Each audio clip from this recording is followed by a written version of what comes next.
Carissimi amici, ben ritrovati, eventi del territorio. Quest'oggi siamo a Quinto di Treviso, siamo ad Ambientarti in Ostiglia, siamo con il presidente della Proloco, Floriano Gasparini. Floriano, raccontaci un attimino come si svolge questa bellissima giornata baciata dal sole. Allora, buongiorno a tutti, sì, siamo fortunati fino adesso, visto le previsioni meteo che davano brutto tempo per oggi, soprattutto nel pomeriggio. Ambientarti in Ostiglia è un'attività particolare creata dalla Proloco e finalizzata ad unire due aspetti del nostro territorio, della nostra cittadinanza.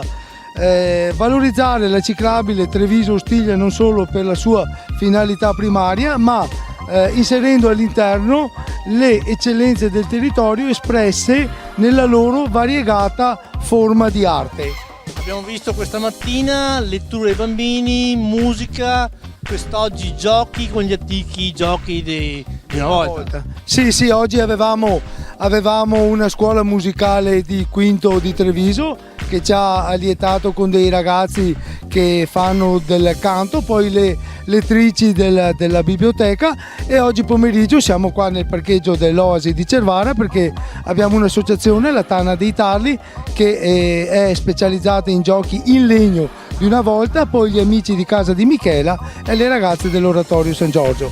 La manifestazione Ambientarti in Ostiglia, oltre a questa peculiarità, ne ha un'altra. È una manifestazione che si svolge 2 volte l'anno, sempre attraverso la Treviso Ostiglia, una volta a maggio a Santa Cristina, e a ottobre andiamo ad essere presenti in una porzione della Treviso Ostiglia vicino all'ex stazione ferroviaria a Quinto di Treviso.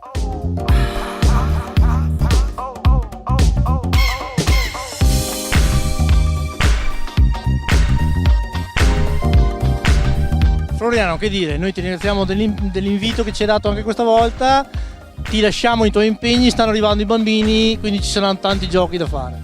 Certo, io rinnovo l'invito a tutti voi, cari telespettatori, di venirci a trovare nell'evento clou estivo della nostra Proloco dal 29 giugno al 10 luglio, 35esima festa sul Sile, presso il piazzale degli Alpini. Venite che troverete sicuramente qualcosa che vi attrarrà. Il programma lo trovate nella pagina Facebook della Proloco e quindi vi aspettiamo numerosi, perché la tensostruttura, scusate, è adagiata lungo un laghetto artificiale creato sul fiume Sile, quindi una coreografia indimenticabile. Grazie a tutti.